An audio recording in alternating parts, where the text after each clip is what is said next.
వరంగల్ జిల్లాలోని శ్రీ భద్రకాళి అమ్మవారి ఆలయంలో 15 రోజుల శాకంబరి నవరాత్రి మహోత్సవాలు ఈ రోజు ముగియనున్నాయి. ఈ నెల 15వ తేదీన ప్రారంభమైన ఈ ఉత్సవాలు 29వ తేదీ నాటికి 15వ రోజుకు చేరుకున్నాయి.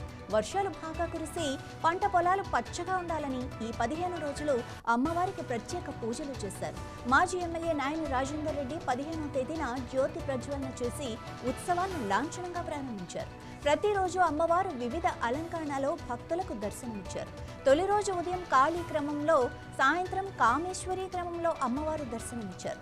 మూడో రోజు ఉదయం కల్లా క్రమంలో దర్శనం కల్పించారు. ఈ రోజు ఉదయం మితా క్రమంలో, సాయంత్రం చిత్రా క్రమంలో భద్రకాళి అమ్మవారు భక్తులకు దర్శనమివ్వనున్నారు.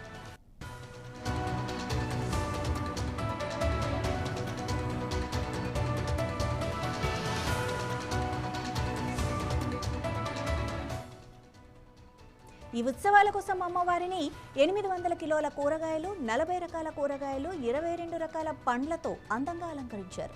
బెంగళూరు, సికింద్రాబాద్లోని మోంటా మార్కెట్, గడ్డి అన్నారం పండ్ల మార్కెట్ల నుండి ఈ కూరగాయలు, పండ్లను కొనుగోలు చేశారు. ఉదయం 9:30 గంటల నుండి భక్తులకు అమ్మవారి దర్శనం ఉంటుంది. శాకంబరి నవరాత్రి మహోత్సవాలు ముగింపు సందర్భంగా వరంగల్లో భద్రకాళి ఆలయం భక్తులతో కిటకిటలాడుతోంది. ప్రత్యేక పూజలు, అలంకరణతో ఆధ్యాత్మిక వాతావరణం నెలకొంది. నేటితో ఈ ఉత్సవాలు ముగుస్తున్న అమ్మవారి ఆశీస్సులు ప్రజలందరిపై ఉంటాయని భక్తులు నమ్ముతున్నారు. దేవాదాయ శాఖ పర్యవేక్షణలో ఎలాంటి ఇబ్బందులు లేకుండా 15 రోజుల పాటు దర్శన ఏర్పాట్లు జరిగాయి. ఈ మహోత్సవాలు కన్నుల పండుగగా విజయవంతంగా ముగియటం పట్ల ఆలయ నిర్వాహకులు సంతోషం వ్యక్తం చేశారు. రానున్న రోజుల్లో వర్షాలు బాగా కురిసి రాష్ట్ర ప్రజలు సుఖ సంతోషాలతో ఉండాలని ఆకాంక్షించారు.